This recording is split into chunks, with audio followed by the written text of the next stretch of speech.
ఒడిదుడుకులు తట్టుకుంటూ ఇక్కడ దాకా వచ్చి 50 సంవత్సరాల స్వర్ణోత్సవ ముగింపు సమావేశాలు నెలకొన్న సందర్భంగా శుభాకాంక్షలు, అభినందనలు కార్యకర్తలకి, అమరులకి, అందరికీ అభినందనలు.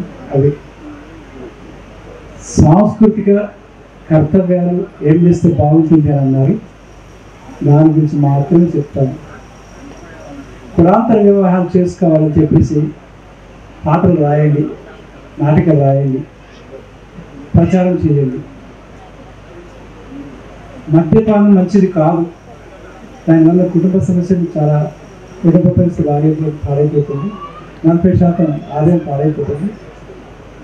మద్యపానం నిషేధించడం కోసం పనిచేయండి. అది స్త్రీల సమస్య కింద కూడా మారుతుంది. స్త్రీలు పురుషులు సమానమే. అందువల్ల ఆడపిల్లని గవర్నమెంట్ స్కూల్కు, మగ పిల్లని ప్రైవేట్ స్కూల్కి పంపించడం కాకుండా ఇద్దరు ఒకటే స్కూల్ పంపించే ప్రయత్నం చేయమని మనం ఒక పాటలు, సాంస్కృతిక కార్యక్రమాలు చేయాల్సిన అవసరం ఉంది. అన్నం తినేటప్పుడు అన్నం ఎట్లా తింటున్నాం దాని గురించి చాలా వ్యత్యాసాలు ఉన్నాయి.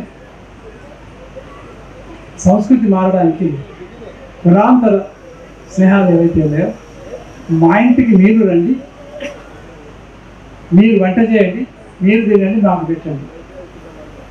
మీ ఇంటికి మేము వస్తాం, మేము వంట చేస్తాం, మీరు తినండి మాతో కలిపి అని చెప్తే బ్రాహ్మణ ఇళ్ళల్లో, రెడ్ల ఇళ్ళల్లో, కాపుల ఇళ్ళల్లో ఎట్లా ఉన్నదో అంట మన ఎస్సీలకు తెలుస్తుంది, బీసీలకు తెలుస్తుంది. బీసీల ఇళ్ళల్లో, ఎస్సీల ఇళ్ళల్లో ఎట్లున్నదో రెడ్లకు వాళ్ళు తెలుస్తుంది. ఈ ఇంటరాక్షన్లో ఓహో ఇన్ని రకాలు వేసుకుంటారా బ్రాహ్మణులు, చట్నీ, పప్పు, కూరగాయ, మిరపకాయ, తర్వాత సాంబారు, పెరుగు. అదే ఎస్ఐలో చూసి అరే ఏంటి ఒకటే పప్పు ఇట్లా పోస్తున్నారు, అన్నంలో పోస్తున్నారు, ఇంతేనా తిండి. అప్పుడు ఈ సాంస్కృతిక మార్పు, ఆహారంలో మార్పు వస్తుంది. ఆహారంలో మార్పు పోషకాహారం విలువలు జరుగుతాయి. అందువల్ల అదొక సాంస్కృతిక దీనిని కూడా ఏమన్నా వంట రూమ్ మాని వంట రూమ్ రద్దు చేయడం అన్నారు.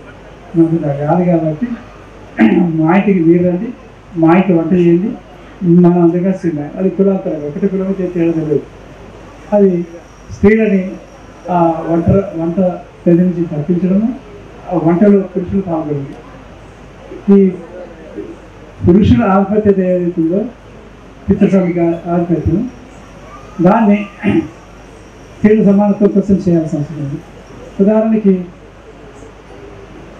ఇంటి పేరు అనేది ఇప్పుడు సర్టిఫికేట్లలో చదువుకుంటున్నప్పుడు తల్లిగారింటి పేరు అయితే రాకుండా, పెళ్ళైన తర్వాత అత్తగారింటి పేరు రాస్తాను. 2 పేర్లు కలిపి రాసుకోవచ్చు కదా. అత్తగారింటి పేరు, తల్లిగారింటి పేరు కలిపి 10,000 రూపాయలు, కోట్లో 50 రూపాయలు అభివృద్ధి చేసి రాసుకోవచ్చు.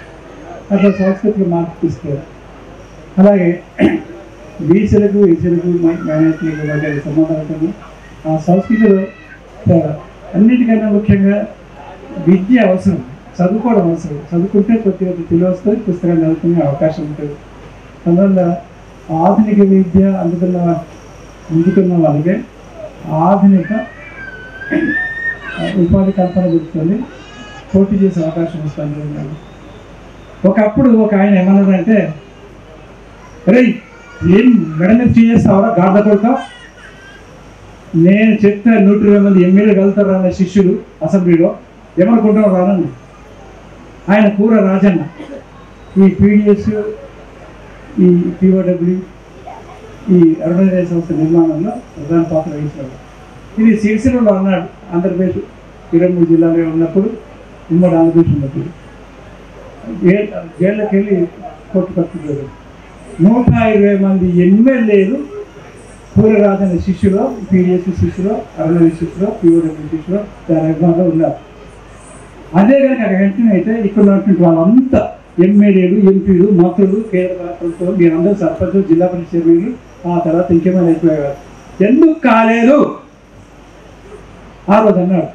ఇప్పుడు జగదీశ్వర్ రెడ్డి పీడిఎస్కి రావాలి, జూలూరు గవర్నమెంట్ పీడిఎస్కి రావాలి, మన దాకా పనిచేసేటువంటి గొప్పలేశ్వర్ పీడిఎస్కి రావాలి, బొజ్జా భిక్షమయ్య పీడిఎస్కి రావాలి.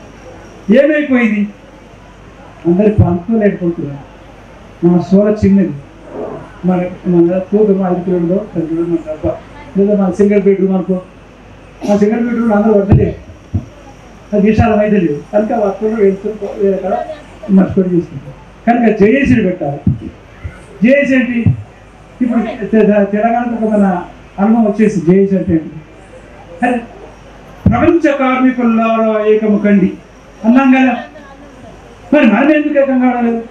మేడే నాడు జేఏసీ పెట్టి అన్ని సిపిఐ, సిపిఎం, నక్సలైట్లు అందరూ కలిసి మేడే నాడు భారతదేశ వ్యాప్తంగా 27 తోటి జేఏసీ పెట్టుకొని ప్రతి సంవత్సరం 1,00,000 మంది 1 కోటి మంది ప్రదర్శన చేస్తే ఐక్యత, ఆత్మీయత పెరుగుతుందిగా.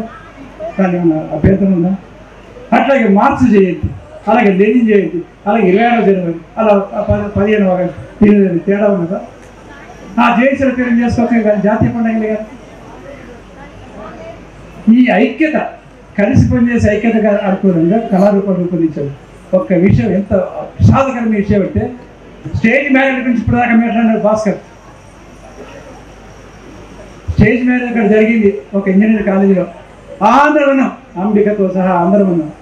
ఆ మీటింగ్ స్టార్ట్ కాలే, వాళ్ళ జరిపియాలి, వేదికగా ఆర్గనైజ్ మేము చేస్తాము, భూపాలు మేము అంతా కలిసి. వాళ్ళ పాట స్టేజ్ మ్యారేజ్కి పూలదండలు పెట్టి పాట పాడాలంటే ఒక్క పాట లేదు, పూలదండలు పెళ్ళే పాట లేదు. నేను దళిత రచన కళాకారుల మేధావి వేదికగా 1992 ప్రారంభించి ఆ తర్వాత వేలాది పాటలు రాయించి ఆ తర్వాత అమ్మ గురించిన పాటలు లేవు, నాన్న గురించిన పాటలు లేవు. ఇక మన నేర్పే సంస్కృతి ఏమిటి? అమ్మని ఎలా గౌరవించాలి, నాన్న ఎలా గౌరవించాలి, వీటి కోసం ఎట్లా ఉండాలి, వీటి గురించి పాట రాయకపోతే, సంస్కృతి చేయకపోతే, నాటకం రాయకపోతే ఇక ఏం చెప్పేది? మనం పార్టీ కర్తవ్యాలు వేరు, ప్రజల సంస్కృతి వేరు. పార్టీ కర్తవ్యాల కోసం అరుణోదయ సంస్థ పనిచేయండి, ఏమైనా రాసుకొని ఆత్మహత్య రాసుకొని.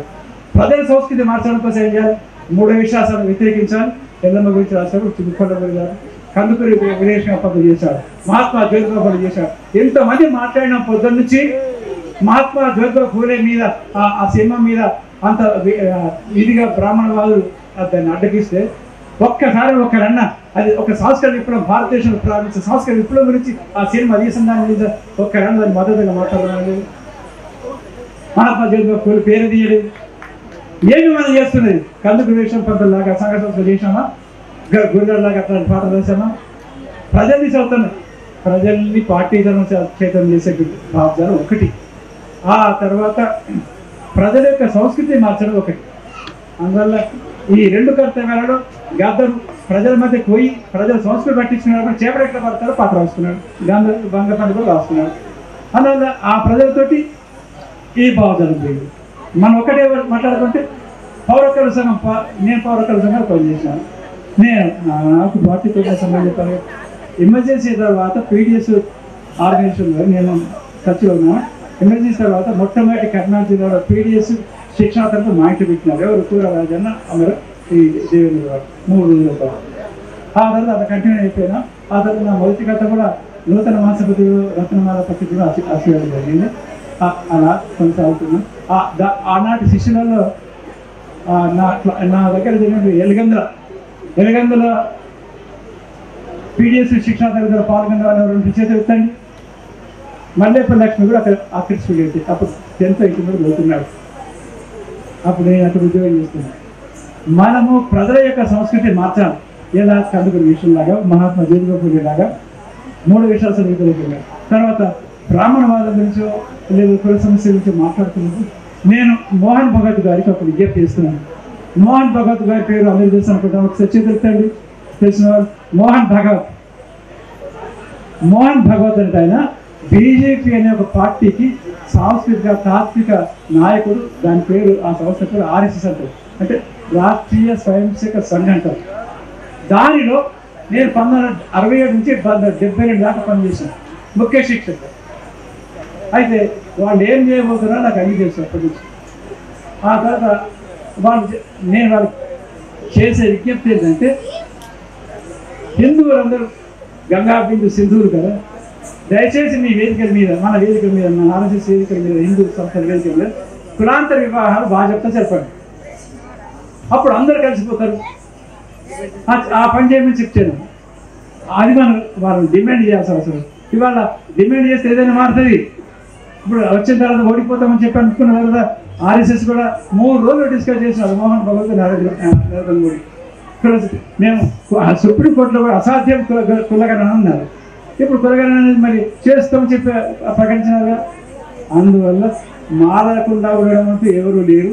అందుకని మోహన్ భగవత్ కూడా అధికారం అవసరం కాబట్టి వాళ్ళకు ప్రజలు అవసరం. బీసీ లేకపోతే ఎస్సీ లేకపోతే ఆర్ఎస్ఎస్ ఎక్కడి బ్రాహ్మణులు మాత్రమే పనిచేసేవాళ్ళు కావాలిగా.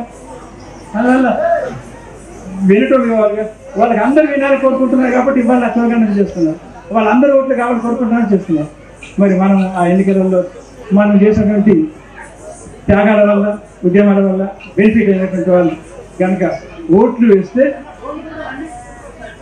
130 మంది ఎంపీలు పార్లమెంట్ ఉండే వాళ్ళని ఉన్నారు కాన్సిరాలు. మరి ఎప్పుడో సిపిఐలో 30 సీట్ల కన్నా కొత్త ఎంపీ అంటే మన నుంచి లాభం పొందిన వాళ్ళు మనకు అపరిచయం కోరుకుంటున్నారు.